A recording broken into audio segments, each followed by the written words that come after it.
ವೀಕ್ಷಕರೇ, ನಮ್ಮ homeopathy clinic ಅರ್ಪಿಸುವ ಆರೋಗ್ಯವೇ ಭಾಗ್ಯ ನೇರ ಪ್ರಸಾರದ ಕಾರ್ಯಕ್ರಮಕ್ಕೆ ತಮ್ಮೆಲ್ಲರಿಗೂ ಆತ್ಮೀಯ ಸ್ವಾಗತ ಹೇಳ್ತಾ ಇರೋದು ನಾನು ಅನುಷಾ. ಇನ್ನು ಇವತ್ತಿನ ಕಾರ್ಯಕ್ರಮದಲ್ಲಿ ಆರ್ಥ್ರೈಟಿಸ್ ಸಮಸ್ಯೆಗಳ ಬಗ್ಗೆ ನಾವು ಮಾತನಾಡ್ತೀವಿ. ಆರ್ಥ್ರೈಟಿಸ್ ಅಂತಂದ್ರೇನು, ಯಾವೆಲ್ಲ ಟೈಪ್ಸ್ ಆಫ್ ಆರ್ಥ್ರೈಟಿಸ್ ಇದೆ, ಇನ್ನು ಆರ್ಥ್ರೈಟಿಸ್ ಬರೋದಕ್ಕೆ ಕಾರಣಗಳು ಏನಿರಬಹುದು, ಆರ್ಥ್ರೈಟಿಸ್ ನ ಲಕ್ಷಣಗಳು ಯಾವ ರೀತಿ ಕಾಣಿಸ್ಕೊಳ್ಳುತ್ತೆ, ಯಾವ ಒಂದು ಏಜ್ ನಲ್ಲಿ ಈ ಸಮಸ್ಯೆಗಳು ಬರುತ್ತೆ, ಈ ಹಿಂದೆ ನೋಡೋದಾದ್ರೆ ಏಜ್ ಆದ್ಮೇಲೆ ಈ ಆರ್ಥ್ರೈಟಿಸ್ ಈ ರೀತಿಯಾಗಿರುವಂತಹ ಸಮಸ್ಯೆಗಳು ಬರುತ್ತೆ, ಸಂಧಿವಾತ ಅಂತ ಹೇಳ್ತಾ ಇದ್ರು. ಆದ್ರೆ ಇತ್ತೀಚಿನ ದಿನಗಳಲ್ಲಿ ತುಂಬಾ ಒಂದು ಯಂಗ್ ಏಜ್ ನಲ್ಲೇ ಈ ಸಮಸ್ಯೆಗಳು ಕಾಣಿಸ್ಕೊಳ್ತಾ ಇದೆ. ಇದಕ್ಕೆ ಪ್ರಮುಖವಾಗಿರುವಂತಹ ಕಾರಣಗಳು ಏನಿರಬಹುದು, ಬರೀ ನಮ್ಮ ಲೈಫ್ ಸ್ಟೈಲ್ ಒಂದೇನಾ, ಹೆರಿಡೇಟರಿ ಫ್ಯಾಕ್ಟರ್ ಇರಬಹುದಾ, ಅಥವಾ ಇದ್ಬಿಟ್ಟು ಇರುವಂತಹ ಕಾರಣಗಳು, ಇನ್ನು ಆರ್ಥ್ರೈಟಿಸ್ ಇಂದ ಆಗುವಂತಹ ಕಾಂಪ್ಲಿಕೇಶನ್ಸ್, ಇದ್ರ ಇನ್ವೆಸ್ಟಿಗೇಷನ್ಸ್ ಆಗಿರಬಹುದು, ಡಯಾಗ್ನೋಸಿಸ್ ಆಗಿರಬಹುದು, ಇನ್ನು ಮ್ಯಾನೇಜ್ಮೆಂಟ್ ಯಾವ ರೀತಿ ಇದೆ, ಇದೆಲ್ಲದ್ರ ಬಗ್ಗೆ ಕಂಪ್ಲೀಟ್ ಡೀಟೇಲ್ಸ್ ನ ತಿಳಿಸ್ಕೊಡೋದಕ್ಕೆ ಡಾಕ್ಟರ್ ಪ್ರಶಾಂತ್ ಸರ್ ನಮ್ಮೊಟ್ಟಿಗಿದ್ದಾರೆ. ಡಾಕ್ಟರ್ನ ಕಾರ್ಯಕ್ರಮಕ್ಕೆ ವೆಲ್ಕಮ್ ಮಾಡೋಣ. ನಮಸ್ಕಾರ, ಕಾರ್ಯಕ್ರಮಕ್ಕೆ ಸ್ವಾಗತ ಡಾಕ್ಟರ್. ನಮಸ್ಕಾರ. ಸೊ ಮೊದಲದಾಗಿ ತಿಳಿಸ್ಕೊಡಿ, ಈ ಆರ್ಥ್ರೈಟಿಸ್ ಅಂತಂದ್ರೇನು, ಯಾವ ರೀತಿ ಡಿಫೈನ್ ಮಾಡ್ತೀರಾ ಡಾಕ್ಟರ್? ಬೇಸಿಕಲಿ ಈಗ ಆರ್ಥ್ರೈಟಿಸ್ ಅನ್ನೋದನ್ನ ನಾವು ಹೆಸರಲ್ಲೇ ಡಿಫೈನ್ ಕೂಡ ಮಾಡ್ಬೋದು. ಆರ್ಥೋ ಅಂದ್ರೆ ಜಾಯಿಂಟ್, ಐಟಿಸ್ ಅಂದ್ರೆ ಇನ್ಫ್ಲಮೇಷನ್ ಅಂತ ಹೇಳ್ತೀವಿ. ಅಂದ್ರೆ ಯಾವಾಗ ಒಂದು ಜಾಯಿಂಟ್ ಅಲ್ಲಿ ಇನ್ಫ್ಲಮೇಷನ್ ಅಥವಾ ಇನ್ಫೆಕ್ಷನ್ ಅನ್ನೋದು ಹುಟ್ಕೊಳಕ್ ಶುರು ಆಗ್ಬಿಡುತ್ತೆ, ಆ ಒಂದು ಇನ್ಫ್ಲಮೇಷನ್ ಅಥವಾ ಇನ್ಫೆಕ್ಷನ್ ಮುಖಾಂತರ ನೋವು ಅನ್ನೋದು ಕಾಣಿಸಕ್ ಶುರು ಆಗೋದು. ಆ ನೋವು ಅನ್ನೋದು ಉಡ್ಕೊಂಡಿರೋದು 2 to 3 weeks ಆದ್ರೂ ಹಾಗೆ ಪರ್ಸಿಸ್ಟ್ ಆಗ್ತಾ ಇದೆ. ಆ ಒಂದು ಕಂಡೀಷನ್ ನಾವು ಆರ್ಥ್ರೈಟಿಸ್ ಅಂತ ಕರಿತಾ ಇದ್ದೀವಿ. ಅಂದ್ರೆ ಸುಮ್ಮನೆ ಒಂದು ನೋವು ಬಂತು ಅಥವಾ 2 to 3 days ವರೆಗೂ ಮಾತ್ರ ಇತ್ತು, ಆಮೇಲೆ ಡಿಸಪಿಯರ್ ಆಗ್ತಾ ಇದೆ, ಸೊ ಅದನ್ನ ನಾವು ಆರ್ಥ್ರೈಟಿಸ್ ಅಂತ ಹೇಳಕ್ಕಾಗೋದಿಲ್ಲ. ಸೊ ಒಂದು ನೋವು ಉಟ್ಕೊಂಡಿದೆ, ಅದು ಉಟ್ಕೊಂಡಾದ್ಮೇಲೆ ಹಾಗೆ 15 ದಿವಸ ಆಗ್ಲಿ 1 ತಿಂಗಳಾಗ್ಲಿ ಪರ್ಸಿಸ್ಟ್ ಆಗ್ತಾ ಇದೆ, ಪ್ಲಸ್ ಬೆಳೀತಾ ಇದೆ. ಆ ಒಂದು ಕಂಡೀಷನ್ ನಾವು ಆರ್ಥ್ರೈಟಿಸ್ ಅಂತ ಕರಿತೀವಿ. ಈ ತರ ಈ ಒಂದು ಆರ್ಥ್ರೈಟಿಸ್ ಅನ್ನೋದು ಹುಟ್ಕೊಳ್ತಾ ಇರೋದು. ಇದು ಹುಟ್ಕೊಂಡಾದ್ಮೇಲೆ ಅದರಲ್ಲಿ ಸುಮಾರು ತರದ ಅಥವಾ ಟೈಪ್ಸ್ ಗಳನ್ನ ನೋಡ್ತಾ ಬರ್ತೀವಿ ಆರ್ಥ್ರೈಟಿಸ್ ಅಲ್ಲಿ. ಈಗ ಟೈಪ್ಸ್ ಅಲ್ಲಿ ನಾವು ಹೇಳೋದಾಗಿದ್ರೆ more than 100 types of arthritis ಇದೆ.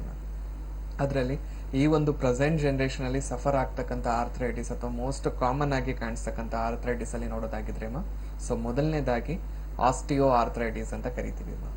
ಅದು ಬಿಟ್ರೆ ನೆಕ್ಸ್ಟ್ ಮೋಸ್ಟ್ ಕಾಮನ್ ಅಂದ್ರೆ ರುಮೆಟೆಡ್ ಆರ್ಥ್ರೈಟಿಸ್ ಅಂತ ಹೇಳ್ಬೋದು. ಅದಾದ್ಮೇಲೆ ಗೌಟಿ ಆರ್ಥ್ರೈಟಿಸ್ ಅಂತ ಇದೆ. ಅದಾದ್ಮೇಲೆ ಸೋರಿಯಾಟಿಕ್ ಆರ್ಥ್ರೈಟಿಸ್ ಅಂತ ಹೇಳ್ತೀವಿ. ಅದು ಬಿಟ್ರೆ ವೈರಲ್ ಆರ್ಥ್ರೈಟಿಸ್, ಈಗ ಚಿಕನ್ ಗುನ್ಯ ಅದು ತುಂಬಾ ಕಾಮನ್ ಆಗಿದೆ ಒಂದು 2 to 3 years ಇಂದ. ಈ ಒಂದು ಸಮಸ್ಯೆಗಳು ಕಾಮನ್ ಆಗಿ ನಾವು ನೋಡ್ತಾ ಇರೋದು. ಬೇಸಿಕಲಿ ಆಸ್ಟಿಯೋ ಆರ್ಥ್ರೈಟಿಸ್ ನ ನಾವು ಡಿಜೆನರೇಟಿವ್ ಡಿಸೀಸ್ ಅಂತ ಕರಿತೀವಿ. ಅಂದ್ರೆ ಏಜ್ ರಿಲೇಟೆಡ್ ಡಿಸೀಸ್ ಅಂತಾನು ಕರಿಬಹುದು. ಒಂದು ಮೂಳೆಗಳ ಸವೆತದಿಂದ ಈ ಒಂದು ಸಮಸ್ಯೆ ಅನ್ನೋದು ಹುಟ್ಕೊಳ್ಳೋದು. ಹಾಗಾಗಿ 10 ವರ್ಷದ ಕೆಳಗಡೆ 55-60 ವರ್ಷ ಅಂದ್ರೆ ಆ ಒಂದು ಏಜ್ ಪೀರಿಯಡ್ ಅಲ್ಲಿ ಮೂಳೆಗಳ ಸವೆತ ಅನ್ನೋದು ಸ್ಟಾರ್ಟ್ ಆಗುತ್ತೆ. ಅದ್ರ ಮೂಲಕ ಈ ಕಾಯಿಲೆ ಅನ್ನೋದು ಹುಟ್ಕೊಳ್ತಾ ಇತ್ತು. ಆದ್ರೆ ಈಗ ಪ್ರೆಸೆಂಟ್ ಜನರೇಷನ್ ಅಲ್ಲಿ ನಾವು ಕಾರಣಗಳು ನೋಡೋದಾಗಿದ್ರೆ ಫಸ್ಟ್ ಅಂಡ್ ಫಾರ್ಮೋಸ್ಟ್ ನಾವು ಹೇಳ್ತಾ ಇರೋದು ಮೆಕ್ಯಾನಿಕಲ್ ಪ್ರೆಷರ್ ಅಂತ ಹೇಳ್ತೀವಿ. ಅಂದ್ರೆ ಕೆಲ್ಸದ ಒತ್ತಡದ ಮುಖಾಂತರ ಬರ್ತಕ್ಕಂಥ ಸಮಸ್ಯೆಗಳು. ಈಗ ತುಂಬಾ ಹೊತ್ತು ಒಂದೇ ಜಾಗದಲ್ಲಿ ನಿಂತ್ಕೊಂಡು ಕೆಲಸ ಮಾಡ್ತಾ ಇದ್ದಾರೆ, ಅಥವಾ ಜಾಸ್ತಿ ಹೊತ್ತು ಒಂದೇ ಜಾಗದಲ್ಲಿ ಕೂತ್ಕೊಂಡು ಕೆಲಸ ಮಾಡ್ತಾ ಇದ್ದಾರೆ. ಅಂದ್ರೆ ಆ ಒಂದು ಮೂಳೆಗಳ ಮೇಲೆ ಒತ್ತಡ ಅನ್ನೋದು ಕ್ರಿಯೇಟ್ ಆಗ್ತಾ ಇದೆ. ಆ ಪ್ರೆಷರ್ ಅನ್ನೋದು ಬೀಳ್ತಾ ಇದೆ, ಒತ್ತಡ ಕಂಟಿನ್ಯೂಸ್ ಆಗಿ ಕ್ರಿಯೇಟ್ ಆಗ್ತಾ ಇದೆ ಅಂದಾಗ ಏನಾಗ್ಬಿಡುತ್ತೆ, ಆ ಮೂಳೆಗಳ ಮಧ್ಯೆ ಇರೋ ಲಿಕ್ವಿಡ್ ಏನಿದೆ, ಲಿಕ್ವಿಡ್ ನ ನಾವು ಸೈನೋವಿಯಲ್ ಫ್ಲೂಯಿಡ್ ಅಂತ ಏನ್ ಕರಿತೀವಿ, ಆಸ್ ಅ ಲುಬ್ರಿಕೆಂಟ್ ತರ ಇದೇನು ಆಕ್ಟ್ ಮಾಡ್ತಾ ಇರುತ್ತೆ. ಆ ಲುಬ್ರಿಕೆಂಟ್ ಕ್ವಾಂಟಿಟಿ ಕೂಡ ರೆಡ್ಯೂಸ್ ಆಗೋದಕ್ಕೆ ಶುರು ಆಗೋದು. ಯಾವಾಗ ಅರ್ಲಿಯರ್ ಏಜ್ ಪೀರಿಯಡ್ ಅಲ್ಲಿ ಆ ಒಂದು ಲಿಕ್ವಿಡ್ ಕ್ವಾಂಟಿಟಿ ರೆಡ್ಯೂಸ್ ಆಗ್ತಾ ಇದೆ ಅಂದಾಗ ಅದ್ರ ಮೂಲಕ ಈ ಒಂದು ಮೂಳೆಗಳ ಸವೆತ ಅನ್ನೋದು ಅರ್ಲಿಯರ್ ಏಜ್ ಅಲ್ಲೇ ಕಾಣಿಸ್ಕೊಳ್ಳೋದಕ್ಕೆ ಶುರು ಆಗ್ಬಿಡುತ್ತೆ.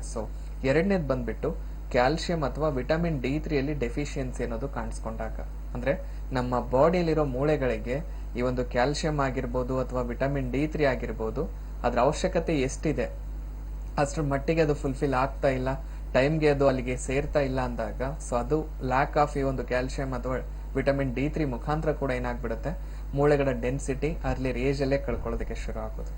ಅದ್ರ ಮೂಲಕ ಕೂಡ ಈ ಒಂದು ಸಮಸ್ಯೆಗೆ ಈಡಾಗೋ ಚಾನ್ಸಸ್ ಇದೆ.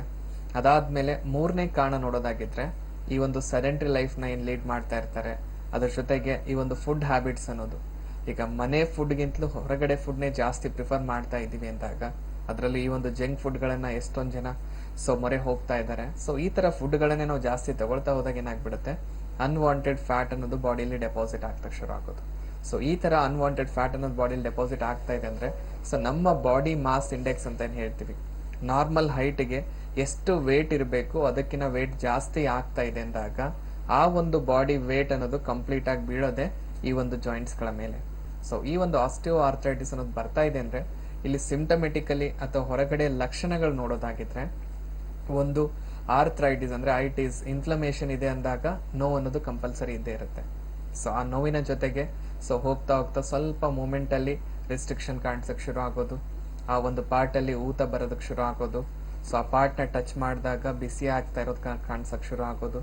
ಲಾಸ್ಟ್ ಯಾವಾಗ ಸಿವಿಯರ್ ಕಂಡೀಷನ್ಗೆ ರೀಚ್ ಆದ್ರೆ ಸೊ ನಡೆಯೋಕ್ಕೂ ಆಗಲ್ಲ, ಕೂತ್ಕೊಳ್ಳೋಕ್ಕೂ ಆಗಲ್ಲ, ಅಂದ್ರೆ ನಮ್ಮ ಲೈಫ್ ನ ನಾವೇ ರಿಸ್ಟ್ರಿಕ್ಟ್ ಮಾಡ್ಕೊಳ್ಳೋ ಸ್ಥಿತಿಗೆ ಹೋಗ್ತಾ ಇದೀವಿ ಅನ್ನೋದು ಕೂಡ ಆಸ್ಟಿಯೋ ಆರ್ಥ್ರೈಟಿಸ್ ಅಲ್ಲಿ ನೋಡ್ತಾ ಇದೀವಿ. ಸೊ ಹಾಗಾಗಿ ನೆಗ್ಲೆಕ್ಟ್ ಮಾತ್ರ ಮಾಡ್ಕೊಳಕ್ ಹೋಗ್ಬೇಡಿ ಈ ಒಂದು ಆಸ್ಟಿಯೋ ಆರ್ಥ್ರೈಟಿಸ್ ಅನ್ನೋ ಸಮಸ್ಯೆಗೆ. ಸೊ ಆದಷ್ಟು ಬೇಗ ಟ್ರೀಟ್ಮೆಂಟ್ ತಗೊಂಡ್ರೆ ಫರ್ದರ್ ಡ್ಯಾಮೇಜ್ ನ ಅವಾಯ್ಡ್ ಮಾಡೋದಕ್ಕೂ ಹೆಲ್ಪ್ ಆಗ್ಬಿಡುತ್ತೆ. ಇನ್ನು ವೀಕ್ಷಕರೇ, ನೀವು ಕೂಡ ಈ ಒಂದು ಆರ್ಥ್ರೈಟಿಸ್ ಸಮಸ್ಯೆಯಿಂದ ಬಳಲ್ತಾ ಇದ್ದೀರಾ ಅಂದ್ರೆ ಕಾರ್ಯಕ್ರಮಕ್ಕೆ ಕರೆ ಮಾಡಿ. ಮೊಟ್ಟ ಮೊದಲನೇ ಕರೆ ಸಿದ್ಧವಾಗಿದೆ. ಹಲೋ ಹಲೋ, ನಮಸ್ಕಾರ ಅಮ್ಮ, ತಮ್ಮ ಹೆಸರು? ತಮ್ಮ ಹೆಸರು ಶಿವಮ್ಮ ಅಂತ. ಯಾವೂರಿಂದ ಕರೆ ಮಾಡ್ತಿದ್ದೀರಾ ಶಿವಮ್ಮ ಅವರೇ? ಮೇಡಮ್ ಬೆಂಗಳೂರಿಂದ ಬಸವೇಶ್ವರ ನಗರ. ಮಾತಾಡಿ ಮಾ, ಡಾಕ್ಟರ್ ಇದಾರೆ, ಸಮಸ್ಯೆ ಏನು ಅಂತ ತಿಳಿಸಿ. Hello madam. ಹಲೋ ಹಲೋ, ನಮಸ್ಕಾರ ಸರ್. ನಮಸ್ತೆ ಅಮ್ಮ, ಹೇಳಿ ಏನ್ ಸಮಸ್ಯೆ ಇತ್ತು? ಸರ್, ನಮ್ಗೆ ಈ ಟಿವಿ ಪ್ರೋಗ್ರಾಮ್ ನೋಡ್ತಾ ಇದ್ದೀನಿ. ಓಕೆ ಅಮ್ಮ. ಸರ್, ನನ್ಗೂ ಆರ್ಥ್ರೈಟಿಸ್ ತುಂಬಾ ಡಾಕ್ಟರ್ಗಳೆಲ್ಲ ಕನ್ಸಲ್ಟ್ ಮಾಡ್ದು ಮಾತಾಡ್ದು, ಓಕೆ ಅಮ್ಮ. ಆದ್ರೆ ಕಡಿಮೆ ಆಗಿಲ್ಲ ಸರ್. ಈಗ ಹೇಳೋ ಸಮಸ್ಯೆ ಎಲ್ಲ ನೀವ್ ಹೇಳ್ತಾ ಇರೋದೆಲ್ಲ ನನ್ಗೆ ಇದೆ ಸರ್ ಪ್ರಾಬ್ಲಮ್. ಓಕೆ, ಇಲ್ಲ ಟೆನ್ಷನ್ ತಗೋಬೇಡಿ ಅಮ್ಮ. ಈಗ ಏನಾಗ್ಬಿಡುತ್ತೆ, ಈಗ ಪ್ರತಿಯೊಬ್ರು ಸೊ ಡಾಕ್ಟರ್ ಹತ್ರ ಹೋದಾಗ ಏನಾಗ್ತಿದೆ ಅಂದ್ರೆ ಮೇಲ್ಗಡೆ ಲಕ್ಷಣಗಳು ಏನೆಲ್ಲ ಕಾಣಿಸ್ಕೊಳ್ತಾ ಇದೆ, ಈಗ ನೋವು ಬಂತ ಅಥವಾ ಊತ ಬರ್ತಾ ಇದೆನಾ, ಸೊ ಮೂವ್ಮೆಂಟ್ ಮಾಡಕ್ ಆಗ್ತಿಲ್ವಾ, ಸೊ ಆ ತರ ಒಂದು ಲಕ್ಷಣಗಳಿಗೆ ಅಥವಾ ಸಿಂಪ್ಟಮ್ಸ್ ಗಳಿಗೆ ಮಾತ್ರ ನಾವು ಟ್ರೀಟ್ಮೆಂಟ್ ನ ತಗೊಳ್ತಾ ಹೋಗ್ತೀವಿ ಅಮ್ಮ. ಈಗ ಓನ್ಲಿ ನೋವಿಗೆ ಮಾತ್ರ ತಗೊಳ್ಳೋದ್ರಿಂದ ಮೇಲ್ಗಡೆ ಇರೋ ನೋವು ಟ್ಯಾಬ್ಲೆಟ್ ತಗೊಳ್ಳೋವರೆಗೂ ಕಮ್ಮಿ ಇರುತ್ತೆ ಅಮ್ಮ. ಆ ಟ್ಯಾಬ್ಲೆಟ್ ಮುಗಿದಾದ್ಮೇಲೆ ಮತ್ತೆ ನೋವು ಬಂದೇ ಬರುತ್ತೆ. ಯಾಕಂದ್ರೆ ಅಮ್ಮ, ನೋವಿಗೆ ತಗೊಳ್ಳೋದ್ರಿಂದ ಆ ನೋವು ಆಗೋದಕ್ಕೆ ಒಳಗಡೆ ಏನ್ ಕಾರಣ ಇದೆ ಅದನ್ನಂತೂ ಸರಿಪಡಿಸೋದಕ್ ಸಾಧ್ಯ ಇಲ್ಲ. ಸೊ ಹಾಗಾಗಿ ಇಷ್ಟು ದಿವಸ ಆದ್ರೂ ಕೂಡ ಅದು ಹಾಗೆ ಕಂಟಿನ್ಯೂ ಆಗ್ತಾ ಇದೆ ಅಮ್ಮ ಕಾಯಿಲೆ. ಸೊ ಈಗ್ಲೂ ನೆಗ್ಲೆಕ್ಟ್ ಮಾಡ್ಕೊಳಕ್ ಹೋಗ್ಬೇಡಿ. ಸೊ ಒಂದು ಸಲ ನಮ್ಮ ಹೋಮಿಯೋಪತಿಗೆ ಬಂದು ಭೇಟಿಯಾಗಿ, ಯಾಕಂದ್ರೆ ಇಲ್ಲಿ ನಾವು ಟ್ರೀಟ್ಮೆಂಟ್ ಕೊಡ್ತಾ ಇರೋದಮ್ಮ ಸೊ ಒಳಗಡೆ ಆ ಒಂದು ಮೂಳೆಗಳನ್ನ ಸ್ಟ್ರೆಂಥನ್ ಪಡಿಸೋದಕ್ಕೆ, ಪ್ಲಸ್ ಆ ಮೂಳೆಗಳ ಮಧ್ಯೆ ಆ ಲಿಕ್ವಿಡ್ ಅನ್ನೋದು ಏನೇನ್ ಕಮ್ಮಿ ಆಗಿರುತ್ತೆ ಸೊ ಅದನ್ನ ಸರಿಪಡಿಸೋದಕ್ಕೆ ಹೆಲ್ಪ್ ಮಾಡ್ತಾ ಇದೀವಿ. ನಮಸ್ಕಾರ.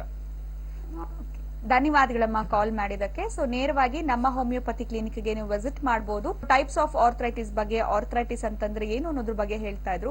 ಸೊ ಇಷ್ಟೊತ್ತು ಆಸ್ಟಿಯೋ ಆರ್ಥ್ರೈಟಿಸ್ ಬಗ್ಗೆ ಡಾಕ್ಟರ್ ಸಂಪೂರ್ಣ ಮಾಹಿತಿ ತಿಳಿಸ್ಕೊಟ್ಟಿದ್ದಾರೆ.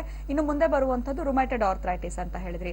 ಸೊ ಇದಕ್ಕೆ ಇದು ಬರೋದಕ್ಕೆ ಕಾರಣಗಳು ಏನಿರ್ಬೋದು, ಇನ್ನು ಯಾರಲ್ಲಿ ಹೆಚ್ಚಾಗಿ ನೋಡ್ತೀರಾ ಡಾಕ್ಟರ್ ಈ ಸಮಸ್ಯೆ?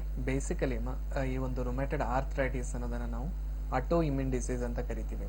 ಅಂದ್ರೆ ಸೆಲ್ಫ್ ನಮ್ಮ ಇಮ್ಯೂನ್ ಸಿಸ್ಟಮ್ ಅಲ್ಲೇ ಇಂಬ್ಯಾಲೆನ್ಸ್ ಅನ್ನೋದು ಕಾಣಿಸ್ಕೊಂಡಾಗ ಅಥವಾ ಆ ಒಂದು ಇಮ್ಯೂನ್ ಸಿಸ್ಟಮ್ ಫಂಕ್ಷನಿಂಗ್ ಅಲ್ಲೇ ವ್ಯತ್ಯಾಸಗಳು ಕಾಣಿಸ್ಕೊಂಡಾಗ ಈ ಒಂದು ಕಾಯಿಲೆ ಹುಟ್ಕೊಳ್ತಾ ಇದೆ. ಸೊ ಈ ಒಂದು ಕಾಯಿಲೆ ಹುಟ್ಕೊಳ್ತಾ ಇದೆ ಅಂದ್ರೆ ಇದ್ರ ಏಜ್ ಪೀರಿಯಡ್ ನೋಡೋದಾಗಿದ್ರೆ ಸೊ ಚಿಕ್ಕ ಮಕ್ಕಳಿಂದ ವೃದ್ಧರವರೆಗೂ ಯಾರಲ್ಲಾದ್ರೂ ಬರ್ಬೋದು. ಸೊ ಓನ್ಲಿ ಈಗ ಏಜ್ಡ್ ಪೀಪಲ್ ಅಲ್ಲಿ ಮಾತ್ರ ಬರುತ್ತೆ ಅಥವಾ 45-50 ವರ್ಷ ಆದ್ಮೇಲೆ ಬರುತ್ತೆ ಅನ್ನೋದು ಈ ಒಂದು ರುಮ್ಯಾಟೆಡ್ ಆರ್ಥ್ರೈಟಿಸ್ ಅಲ್ಲಿ ನಾವು ನೋಡೋದಿಲ್ಲ. ಸೊ 5 ವರ್ಷ 10 ವರ್ಷ ಮಕ್ಕಳಲ್ಲೂ ಕೂಡ ನೋಡ್ತಾ ಇದ್ದೀವಿ, 60 ವರ್ಷ 70 ವರ್ಷ ವೃದ್ಧರಲ್ಲೂ ಕೂಡ ನೋಡ್ತಾ ಇದ್ದೀವಿ, ಸೊ ಮಿಡ್ಲ್ ಏಜ್ ವರ್ಗೂ ನೋಡ್ತಾ ಇದ್ದೀವಿ. ಸೊ ಈ ಒಂದು ಕಾಯಿಲೆ ಏನಿದೆ ಸೊ ಬರೋದಕ್ಕೆ ಏಜ್ ಪೀರಿಯಡ್ ಅನ್ನೋದು ಬ್ಯಾರಿಯರ್ ಆಗೋದಿಲ್ಲ. ಸೊ ಎಲ್ಲಾದ್ರೂ ಕಾಣಿಸ್ಕೋಬಹುದು. ಸೊ ಹಾಗಾಗಿ ಈ ಒಂದು ಕಾಯಿಲೆ ಬಂದಿದೆ ಅಂದಾಗೆ ಸೊ ಅದಕ್ಕೆ ಕಾರಣಗಳು ನಾವು ನೋಡೋದಾಗಿದ್ರೆ ಒಂದು ಜೆನೆಟಿಕ್ ಫ್ಯಾಕ್ಟರ್ ಅಂತ ಹೇಳ್ತೀವಿ, ಎರಡನೇದು ಎನ್ವಿರಾನ್ಮೆಂಟಲ್ ಫ್ಯಾಕ್ಟರ್ಸ್ ಅಂತ ಹೇಳ್ತೀವಿ. ಯೂಶ್ವಲಿ ಈ ಒಂದು ರುಮ್ಯಾಟೆಡ್ ಆರ್ಥ್ರೈಟಿಸ್ ಅಲ್ಲಿ ಇಫೆಕ್ಟ್ ಆಗ್ತಕ್ಕಂಥ ಜಾಯಿಂಟ್ಸ್ ಗಳು ನೋಡೋದಾಗಿದ್ರೆ, ಈಗ ನಾನು ಇಷ್ಟಕ್ಕೆ ಮುಂಚೆ ಹೇಳ್ತಾ ಇದ್ದೆ ಆಸ್ಟಿಯೋ ಆರ್ಥ್ರೈಟಿಸ್ ಅನ್ನೋದು ಮೇನ್ಲಿ ಇಫೆಕ್ಟ್ ಮಾಡ್ತಾ ಇರೋದು ಲಾರ್ಜರ್ ಜಾಯಿಂಟ್ಸ್ ಅಲ್ಲಿ. ಸೊ ಒಂದು ನೀ ಜಾಯಿಂಟ್ ಬಗ್ಗೆ ಅಥವಾ ಹಿಪ್ ಜಾಯಿಂಟ್ ಬಗ್ಗೆ ಅಥವಾ ಶೋಲ್ಡರ್ ಜಾಯಿಂಟ್ ಬಗ್ಗೆ ಹೇಳ್ತಾ ಇದ್ದೆ. ಅದೇ ರೀತಿ ಈಗ ರುಮ್ಯಾಟೆಡ್ ಆರ್ಥ್ರೈಟಿಸ್ ಅಲ್ಲಿ ನೋಡೋದಾಗಿದ್ರೆ ಸೊ ಸ್ಪೆಷಲಿ ಅದು ಇಫೆಕ್ಟ್ ಮಾಡೋದು ಇನಿಷಿಯಲ್ ಪೀರಿಯಡ್ ಅಲ್ಲಿ ಸ್ಮಾಲ್ ಜಾಯಿಂಟ್ಸ್ ಇಂದ, ಅಂದ್ರೆ ಫಿಂಗರ್ ಜಾಯಿಂಟ್ಸ್ ಅಥವಾ ಕೈ ಬೆರಳುಗಳ ಮುಖಾಂತರ ಈ ನೋವು ಅನ್ನೋದು ಹುಟ್ಕೊಳ್ಳೋಕೆ ಶುರು ಆಗೋದು. ಸೊ ಈ ತರ ಒಂದು ಸ್ಮಾಲ್ ಜಾಯಿಂಟ್ಸ್ ಅಲ್ಲಿ ಇಫೆಕ್ಟ್ ಆಗ್ತಾ ಇದೆ ಅಂದಾಗ ಈ ಒಂದು ಜಾಯಿಂಟ್ಸ್ ಗಳಲ್ಲಿ ನೋವು ಕಾಣಿಸಕ್ ಶುರು ಆಗ್ಬಿಡುತ್ತೆ.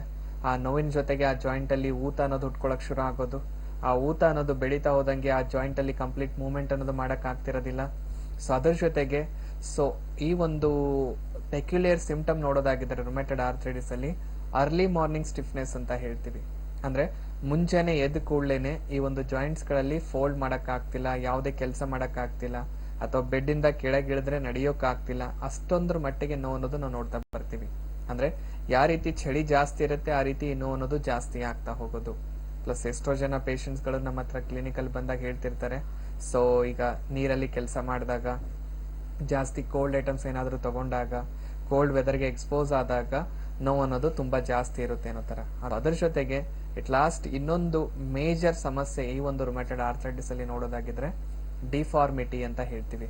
ಈಗ ಪಿಕ್ಚರ್ ಅಲ್ಲಿ ಬರ್ತಾ ಇರೋ ತರ ಸೊ ಮೂಳೆಗಳು ಸೊಟ್ಟ ಆಗ್ತಾ ಬರೋದು, ವಿಕಾರವಾಗಕ್ ಶುರು ಆಗೋದು.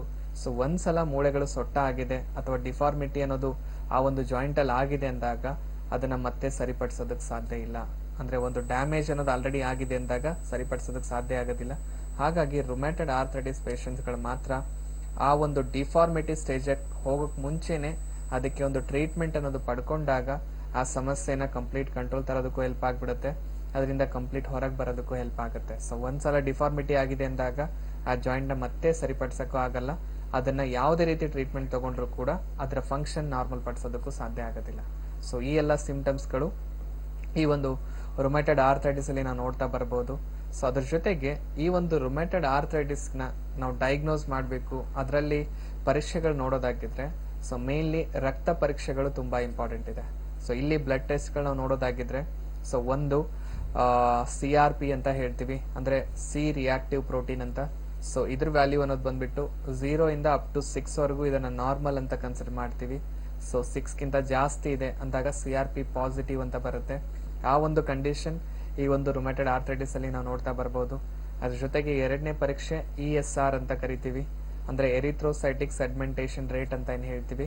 ಸೊ ಇದ್ರ ನಾರ್ಮಲ್ ವ್ಯಾಲ್ಯೂ ಅನ್ನೋದು ಬಂದ್ಬಿಟ್ಟು 0 ಇಂದ ಅಪ್ ಟು 20 ವರೆಗೂ ನಾರ್ಮಲ್ ಅಂತ ಕನ್ಸಿಡರ್ ಮಾಡ್ತೀವಿ. ಸೊ ಅದಕ್ಕಿನ್ನದು ಎಕ್ಸಸ್ ಆಗ್ತಾ ಇದೆ, ಇನ್ನು ಹಾಗೆ ಬೆಳೀತಾ ಇದೆ ಕಂಡೀಷನ್ ಅನ್ನೋದು ಈ ಒಂದು ರುಮ್ಯಾಟೆಡ್ ಆರ್ಥ್ರೈಟಿಸ್ ಅಲ್ಲಿ ನಾವು ನೋಡ್ತಾ ಬರ್ಬೋದು.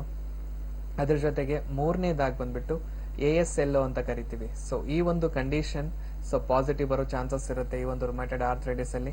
ಈ 3 ಪರೀಕ್ಷೆಗಳ ಜೊತೆಗೆ ಇನ್ನೊಂದು RA ಫ್ಯಾಕ್ಟರ್ ಅಂತ ಹೇಳ್ತೀವಿ. ಸೊ ಇದು ಫೈನಲ್ ಡಯಾಗ್ನೋಸಿಸ್ ಅಲ್ಲಿ ಹೆಲ್ಪ್ ಆಗ್ತಾ ಬರುತ್ತೆ. ಸೊ ಈ ಒಂದು RA ಫ್ಯಾಕ್ಟರ್ ನ ನಾವು ಪರೀಕ್ಷೆ ಮಾಡಿ ನೋಡಿದಾಗ ಅದು ನೆಗೆಟಿವ್ ಇದೆ ಅಂದಾಗ, ಈ ಮಿಕ್ಕಿರೋ ಒಂದು 3 ಪರೀಕ್ಷೆಗಳು ಪಾಸಿಟಿವ್ ಇದೆ ಅಂದಾಗ ಆ ಒಂದು ಸಮಸ್ಯೆನ ನಾವು ಸೀರೋ ನೆಗೆಟಿವ್ ಆರ್ಥ್ರೈಟಿಸ್ ಅಂತ ಕರಿತೀವಿ. ಸೊ ಯಾವಾಗ ಈ 4 ಪರೀಕ್ಷೆಯಲ್ಲೂ ಪಾಸಿಟಿವ್ ಬರ್ತಾ ಇದೆ ಅಂದಾಗ ಆ ಒಂದು ಸಮಸ್ಯೆನ ನಾವು ರುಮ್ಯಾಟೆಡ್ ಆರ್ಥ್ರೈಟಿಸ್ ಅಂತ ತಿಳಿಸ್ಕೊಡ್ತಾ ಇರ್ತೀವಿ. ಸೊ ಈ ತರ ಈ ಒಂದು ಪರೀಕ್ಷೆಗಳ ಮುಖಾಂತರ ನಾವು ತಿಳ್ಕೊಬಹುದು ಇದು ರುಮ್ಯಾಟೆಡ್ ಆರ್ಥ್ರೈಟಿಸ್ ಇದೆನಾ ಅಥವಾ ಬೇರೆ ಒಂದು ಆರ್ಥ್ರೈಟಿಸ್ ಇದೆ ಅನ್ನೋದ್ರ ಬಗ್ಗೆ ಕೂಡ ನಾವು ಮಾಹಿತಿ ಕೊಡ್ತಾ ಬರ್ಬೋದು. ಸೊ ಒಂದು CRP ಅಂತ ಹೇಳ್ತೀವಿ, ಅಂದ್ರೆ ಸಿ ರಿಯಾಕ್ಟಿವ್ ಪ್ರೋಟೀನ್ ಅಂತ. ಸೊ ಇದ್ರ ವ್ಯಾಲ್ಯೂ ಅನ್ನೋದು ಬಂದ್ಬಿಟ್ಟು 0 ಇಂದ ಅಪ್ ಟು 6 ವರೆಗೂ ಇದನ್ನ ನಾರ್ಮಲ್ ಅಂತ ಕನ್ಸಿಡರ್ ಮಾಡ್ತೀವಿ. ಸೊ 6 ಗಿಂತ ಜಾಸ್ತಿ ಇದೆ ಅಂದಾಗ CRP ಪಾಸಿಟಿವ್ ಅಂತ ಬರುತ್ತೆ.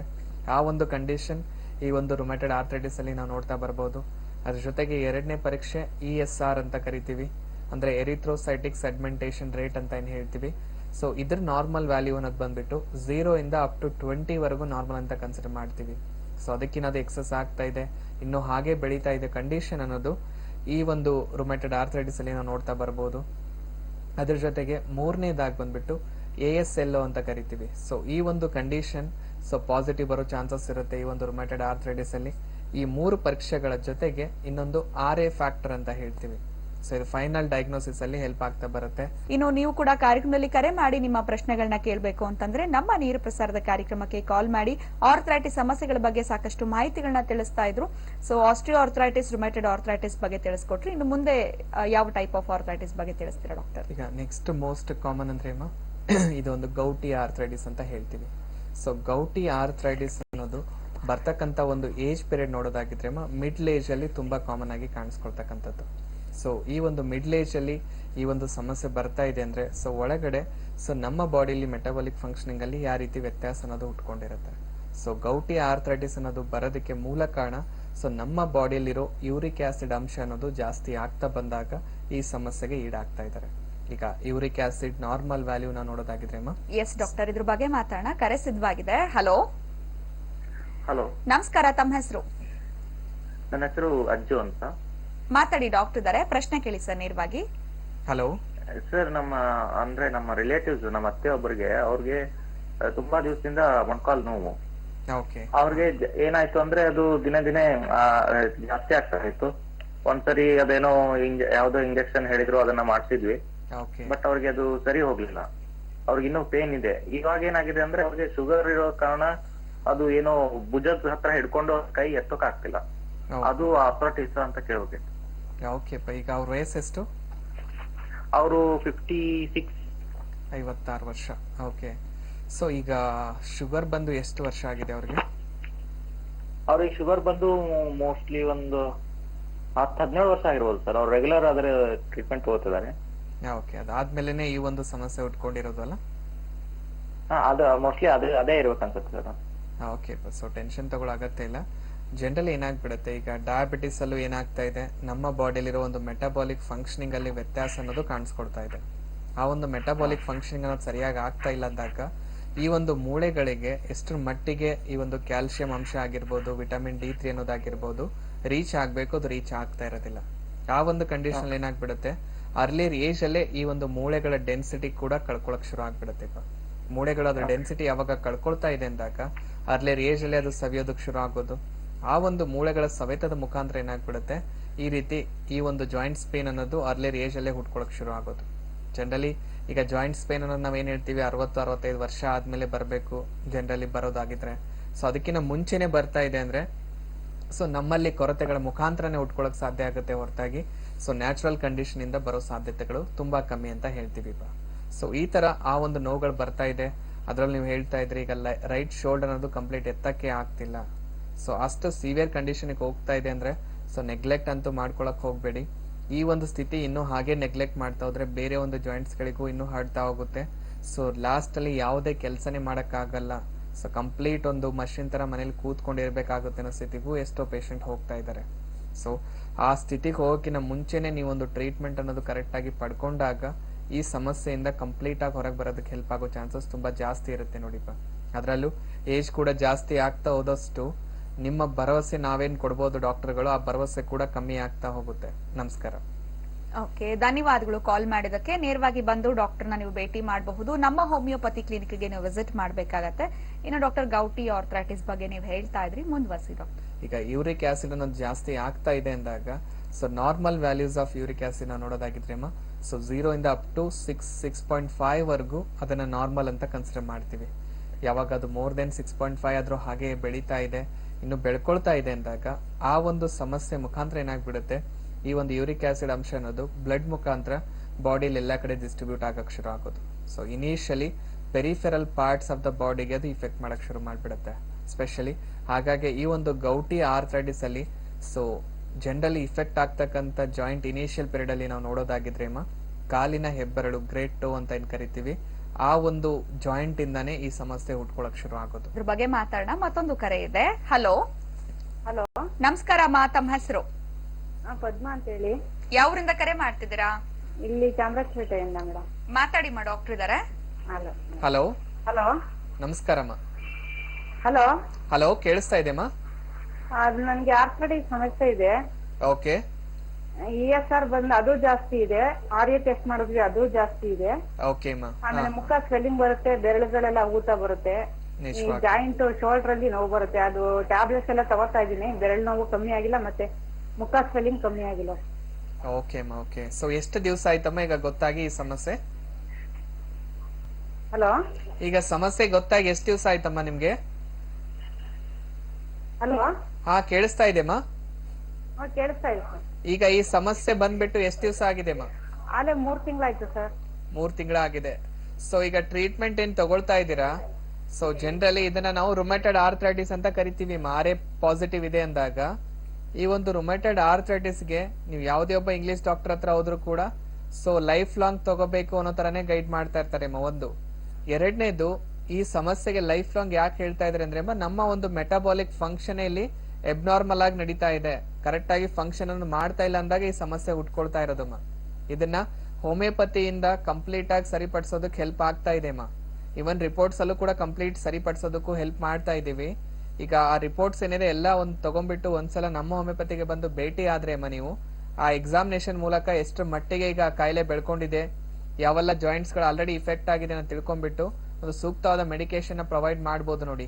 ಯಾಕಂದ್ರೆ ಈ ಒಂದು ರುಮೆಟೆಡ್ ಆರ್ಥರೈಟಿಸ್ ನ ನೆಗ್ಲೆಕ್ಟ್ ಮಾಡ್ತಾ ಹೋದಷ್ಟು ದಿನದಿಂದ ದಿನಕ್ಕೆ ಡ್ಯಾಮೇಜ್ ಅನ್ನೋದು ಜಾಸ್ತಿ ಆಗ್ತಾ ಹೋಗುತ್ತೆ. ಅದ್ರ ಮುಖಾಂತರ ಕಾಂಪ್ಲಿಕೇಶನ್ಸ್ ಕೂಡ ಆಡ್ ಆಗೋ ಚಾನ್ಸಸ್ ತುಂಬಾ ಜಾಸ್ತಿ ಇರುತ್ತೆ. ಯಾಕಂದ್ರೆ ಬೇರೆ ಒಂದು ಜಾಯಿಂಟ್ಸ್ ಬೇರೆ ಅಥವಾ ಒಂದು ಈ ಒಂದು ಆರ್ಥರೈಟಿಸ್ ಗಳಲ್ಲಿ ಬೇರೆ ಆರ್ಗನ್ಸ್ ಗಳಿಗೆ ಇಫೆಕ್ಟ್ ಆಗೋ ಚಾನ್ಸಸ್ ಇರೋದಿಲ್ಲಮ್ಮ.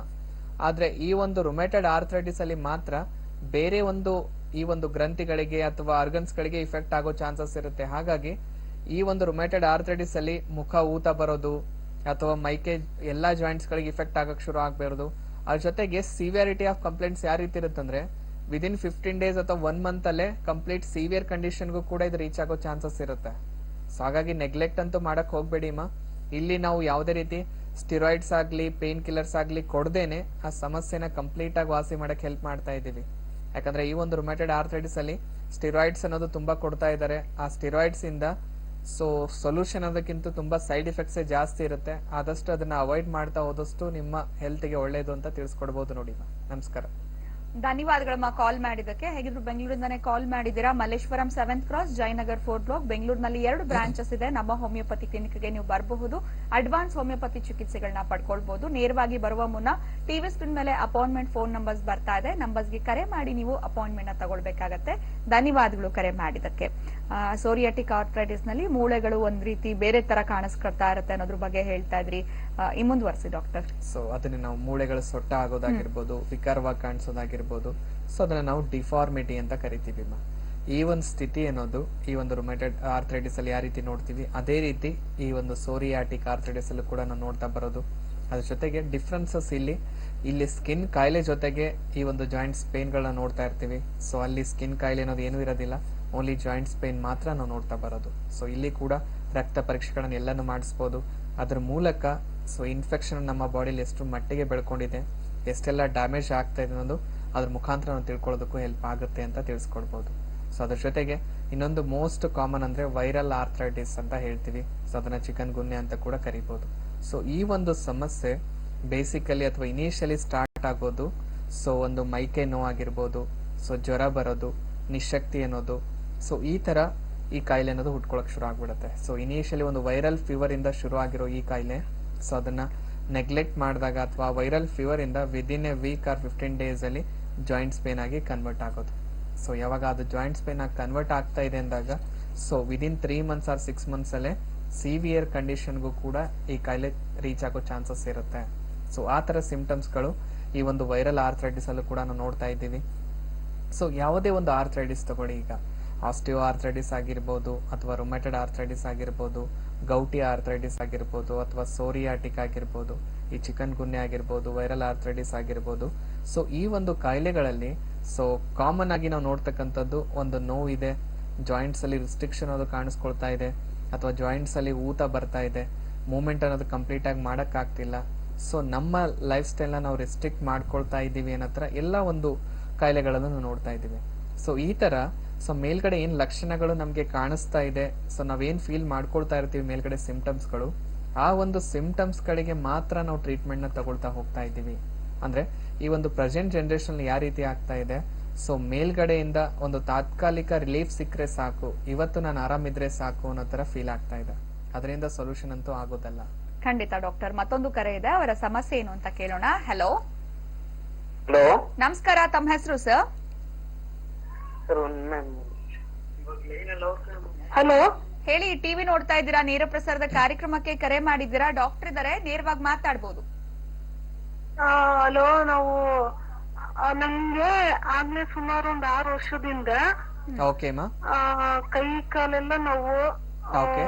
ಮಂಡಿ ನೋವು, ಕಾಲಲ್ಲಿ ಜಾಯಿಂಟ್ ಎಲ್ಲ ನೋವು, Okay. ಓಡಾಡಕ್ ಆಗೋದಿಲ್ಲ. ಹಾ ಹಾ ಹಾ. ಆಮೇಲೆ ಇವಾಗ ಸ್ವಲ್ಪ ನಾನು ಎಲ್ಲ ಇದ್ರಲ್ಲಿ ರಾಜಾಜಿನಗರ ಚಾಂದ್ರೆ ಹಾಸ್ಪಿಟಲ್ ಅಲ್ಲಿ ತೋರಿಸ್ತಾ ಇದ್ದೀನಿ. ಹಾ ಹಾ ಅಲ್ಲಿ ಹೋದ್ಮೇಲೆ ಕೈಯೆಲ್ಲ ಸ್ವಲ್ಪ ನೋವು ಕಮ್ಮಿ ಆಗಿದೆ, ಹಾ ಮಾ. ಮಂಡಿ ನೋವು ಜಾಸ್ತಿ ಇದೆ, ನಡಿಯಕ್ ಆಗೋದಿಲ್ಲ. ಓಕೆ, ಈಗ ನಿಮ್ ವಯಸ್ಸು ಈ ಎಷ್ಟಮ್ಮ? ತರ ಪ್ರಾಬ್ಲಮ್ ಆಗಿದೆ. ಓಕೆ ಮಾ, ನಿಮ್ ವಯಸ್ಸು ಎಷ್ಟೀಗ? ಈಗ ನಮ್ಗೆ 46 ವರ್ಷ. ಓಕೆ, ಈ ಎಲ್ಲಾ ಸಮಸ್ಯೆಗಳು ಶುರುವಾಗಿ ಎಷ್ಟು ದಿವಸ ಆಯ್ತಮ್ಮ ಈಗ? ಹೇಳಿ ಸರ್. ಈಗ ಕಾಯಿಲೆ ಅನ್ನೋದು ಉಟ್ಕೊಂಡು ಎಷ್ಟು ದಿನ ಆಗಿದೆ ಅಮ್ಮ? ಎಷ್ಟು ದಿನದಿಂದ ಈ ನೋವು ಅನ್ನೋದು ಕಾಣಿಸ್ಕೊಳ್ತಾ ಇದೆ? ಅವನಿದಾಗ ಏನು ಕೇಳಿಸಲ್ಲ. ಹಲೋ ಹಲೋ ಹೇಳಿ. ಹಾಮ್ಮ, ಎಷ್ಟು ದಿವಸ ಆಯ್ತು ಈಗ ತೊಂದ್ರೆ ಶುರು ಆಗ್ಬಿಟ್ಟು? ಅಲ್ಲಮ್ಮ, ನಿಮ್ಗೆ ಎಷ್ಟು ತಿಂಗಳಿಂದ ಈ ಸಮಸ್ಯೆ ಇದೆ ಅಂತ ಕೇಳ್ತಾ ಇದಾರೆ. ಮೇಡಮ್, ಇದು ನಮ್ಗೆ ಸುಮಾರು ಆಗ್ಲೇ 5 ವರ್ಷ 5 ವರ್ಷ ತುಂಬ 6 ವರ್ಷಕ್ಕೆ ಬೀಳ್ತು ಈ ಕಾಯಿಲೆ ಶುರುವಾಗಿ. ಓಕೆ ಅಮ್ಮ, ಸೊ ಟೆನ್ಷನ್ ತಗೋಬೇಡಿ ಅಮ್ಮ. ಈಗ ನೀವೇ ಹೇಳ್ತಾ ಇದ್ದೀರಾ ಪ್ರತಿಯೊಂದು ಜಾಯಿಂಟ್ಸ್ಗೂ ಇಫೆಕ್ಟ್ ಆಗ್ತಾ ಇದೆ. ಸೊ ಕಾಯಿಲೆ ಅನ್ನೋದು ಇನ್ನೂ ಬೆಳಿತಾನೆ ಇದೆ, 5 ರಿಂದ 6 ವರ್ಷ ಎಲ್ಲಾ ಕಡೆ ಟ್ರೀಟ್ಮೆಂಟ್ ತಗೊಂಡ್ರು ಅನ್ನೋ ತರ ನೀವೇ ಹೇಳ್ತಾ ಇದ್ದೀರಾ. ಈಗ ಇಲ್ಲೇನಾಗ್ತಾ ಇದೆ ಅದ್ರ ಬಗ್ಗೆ ನಾನು ಇಷ್ಟಕ್ಕೆ ಮುಂಚೆ ಗೈಡ್ ಮಾಡ್ತಾ ಇದ್ದೆ. ಮೇಲ್ಗಡೆ ನೋವೇನ್ ಕಾಣಿಸ್ಕೊಳ್ತಾ ಇದೆ ಅದಕ್ಕೆ ಮಾತ್ರ ನಾವು ಟ್ರೀಟ್ಮೆಂಟ್ ತಗೊಳ್ತಾ ಹೋಗ್ತಾ ಇರ್ತೀವಿ ಅಂದ್ರೆ ಇವತ್ ನೋವು ಬಂದಿದೆನಾ, ಆ ನೋವು ಹೋದ್ರೆ ಸಾಕು ಅನ್ನೋ ತರ ಟ್ರೀಟ್ಮೆಂಟ್ ನ ನಾವು ಪಡ್ಕೊಳ್ತಾ ಇದ್ದೀವಿ. ಸೊ ಆ ತರ ಒಂದು ಟ್ರೀಟ್ಮೆಂಟ್ ನ ಪಡ್ಕೊಳ್ಳೋದ್ರಿಂದ ಮೇಲ್ಗಡೆಯಿಂದ ಕಾಯಿಲೆನ ಮುಚ್ಚದಂಗ ಆಗತ್ತೆ ಹೊರತಾಗಿ ಕಾಯಿಲೆಗೆ ಸಂಪೂರ್ಣವಾಗಿ ಸೊಲ್ಯೂಷನ್ ಮಾಡ್ಕೊಳಕ್ ಆಗ್ತಿಲ್ಲ. ಸೊ ಈ ಒಂದು ಕಾಯಿಲೆಗೆ ನಾವು ಸಂಪೂರ್ಣವಾಗಿ ವಾಸಿ ಮಾಡ್ಬೇಕು, ಅದರಿಂದ ಹೊರಗೆ ಬರ್ಬೇಕು ಅಂದ್ರೆ ಮೇಲ್ಗಡೆ ನೋವಿಗಂತ ಟ್ರೀಟ್ಮೆಂಟ್ ತಗೊಳ್ಳೋದಲ್ಲಮ್ಮ, ಒಳಗಡೆ ಏನೆಲ್ಲ ಕಾರಣಗಳಿದೆ, ಈಗ ನಮ್ಮ ಬಾಡಿಲಿರೋ ಮೆಟಬಾಲಿಕ್ ಫಂಕ್ಷನಿಂಗ್ ಅಲ್ಲಿ ವ್ಯತ್ಯಾಸ ಆಗಿದೆನಾ, ಮೂಳೆಗಳು ಈಗ ಅದ್ರ ಡೆನ್ಸಿಟಿ ಕಳ್ಕೊಳ್ತಾ ಇದೆನಾ, ಸೊ ಮೂಳೆಗಳು ಸವಿತಾ ಇದೆನಾ, ಅಥವಾ ಮೂಳೆಗಳ ಮಧ್ಯೆ ಇರೋ ಆ ಲುಬ್ರಿಕೆಂಟ್ ಕ್ವಾಂಟಿಟಿ ಕಮ್ಮಿ ಆಗ್ತಾ ಇದೆನಾ, ಅಥವಾ ನರಗಳಲ್ಲಿ ವೀಕ್ನೆಸ್ ಕಾಣಿಸ್ಕೊಳ್ತಾ ಇದೆನಾ, ಬ್ಲಡ್ ಸರ್ಕ್ಯುಲೇಷನ್ ಕರೆಕ್ಟ್ ಆಗಿ ಆಗ್ತಾ ಇದೆನಾ ಇಲ್ಲ. ಸೊ ಈ ಒಂದು ಒಳಗಡೆ ಇರೋ ಫಂಕ್ಷನ್ ನ ಸರಿಪಡಿಸೋದು ತುಂಬಾ ಇಂಪಾರ್ಟೆಂಟ್ ಇದೆ ಸೊ ಏನ್ ಡ್ಯಾಮೇಜ್ ಆಗಿದೆ ಅದನ್ನ ಸರಿಪಡಿಸ್ಕೊಳ್ಳೋದು ಬಿಟ್ಬಿಟ್ಟು ನೋವು ಬಂದಿದೆ ಅಂತ ನೋವು ಬಂದಾಗ್ಲೆಲ್ಲ ನೋವಿನ ಮಾತ್ರೆಗಳು ತಗೊಳ್ಳೋದ್ರಿಂದ ಸೊ ತಾತ್ಕಾಲಿಕವಾಗಿ ಒಂದು ರಿಲೀಫ್ ಸಿಗುತ್ತೆ ಹೊರತಾಗಿ ಕಾಯಿಲೆಯಿಂದ ಕಂಪ್ಲೀಟ್ ಆಗಿ ಹೊರಗೆ ಬರಕ್ ಆಗೋದಿಲ್ಲಮ್ಮ. ಈಗ ನಮ್ಮ ಹೋಮಿಯೋಪತಿಯಲ್ಲಿ ಮೇನ್ಲಿ ನಾವಿಲ್ಲಿ ಕಾನ್ಸಂಟ್ರೇಟ್ ಮಾಡ್ತಾ ಇರೋದೇ ಈ ಒಂದು ನೋವುಗಳಾಗೋದಕ್ಕೆ ಏನೆಲ್ಲ ಕಾರಣಗಳಿದೆ ಆ ಕಾರಣಕ್ಕೆ ಇಲ್ಲಿ ಟ್ರೀಟ್ಮೆಂಟ್ ನ ಕೊಡ್ತಾ ಇದೀವಿ. ಸೊ ಹಾಗಾಗಿ ಪರ್ಮನೆಂಟ್ ಆಗಿ ಒಂದು ವಾಸಿ ಅನ್ನೋದು ಪಡ್ಕೊಳಕ್ ಆಗ್ತಾ ಇದೆ, ಹೆಲ್ಪ್ ಆಗ್ತಾ ಇದೆ ಪೇಷಂಟ್ಸ್ ಗಳಲ್ಲಿ. ಪ್ಲಸ್ ಒಂದ್ಸಲ ವಾಸಿ ಆಗಿರೋ ಕಾಯಿಲೆ ಮತ್ತೆ ತಿರುಗಿ ಬರುತ್ತೆ ಅನ್ನೋ ಟೆನ್ಷನ್ ಇಲ್ಲ ಅನ್ನೋ ಸ್ಥಿತಿ ತಗೊಂಡೋಗೋದಕ್ಕೂ ಹೆಲ್ಪ್ ಆಗ್ತಾ ಇದೆ ನೋಡಿ. ಈಗ ರಿಪೋರ್ಟ್ಸ್ ಎಲ್ಲ ಮಾಡ್ಸಿದೀನಿ ಅಂತ ಹೇಳ್ತಾ ಇದ್ದೀರಾ, ಆ ರಿಪೋರ್ಟ್ಸ್ ಏನಿದೆ ಪ್ಲಸ್ ಏನ್ ಮೆಡಿಸಿನ್ಸ್ ತಗೋತಾ ಇದ್ದೀರಾ ಅದೆಲ್ಲ ತಗೊಂಡ್ಬಿಟ್ಟು ಒಂದ್ಸಲ ನಮ್ಮ ಹೋಮಿಯೋಪತಿಗೆ ಬಂದು ಭೇಟಿಯಾಗಿ ಆ ಕಾಯಿಲೆ ಈಗ ಎಷ್ಟರ ಮಟ್ಟಿಗೆ ಅದು ಬೆಳ್ಕೊಂಡಿದೆ ಅದೆಲ್ಲ ತಿಳ್ಸ್ಕೊಂಡ್ಬಿಟ್ಟು ಸೊ ಅದ್ರ ಮುಖಾಂತರ ಏನ್ ಮೆಡಿಸಿನ್ಸ್ ಕೊಡೋದಿದೆ ಅನ್ನೋದು ಗೈಡ್ ಮಾಡ್ತಾ ಬರ್ಬೋದು ನೋಡಿ. ಧನ್ಯವಾದಗಳು ಕರೆ ಮಾಡಿದಕ್ಕೆ. ಮತ್ತೊಂದು ಕರೆ ಇದೆ. ಹಲೋ ಹಲೋ ಹಲೋ, ನಮಸ್ಕಾರ, ತಮ್ಮ ಹೆಸರು? ನಾವು ಬೆಂಗಳೂರಿಂದ ಮಾತಾಡ್ತಾ ಇದ್ದಾರೆ, ಆಶಾ ಅಂದ್ಬಿಟ್ಟು. ಮಾತಾಡಿ ಡಾಕ್ಟರ್ ಇದಾರೆ, ಏನ್ ಸಮಸ್ಯೆ ಅಂತ ಕೇಳಿ ನೇರವಾಗಿ. ಹಲೋ ಸರ್, ಅದೇ ನಮ್ಮ ಮಗನಿಗೆ ಈಗ ಶುಗರ್ ಈಗ ಸ್ಟಾರ್ಟ್ ಆಗಿದೆ ಸರ್. ಓಕೆ ಸೊ ಎಷ್ಟು ದಿವಸ ಆಯ್ತು ಗೊತ್ತಾಗಿ? ಅದೇ ಸರ್, ಈಗ ಒಂದ್ 3 ತಿಂಗಳಾಯ್ತು ಅವನಿಗೆ ನಮ್ಗೆ ಗೊತ್ತಾಗಿ ಈವ್ನಿಂಗ್ ಜಾಸ್ತಿ ಹೋಗೋನು.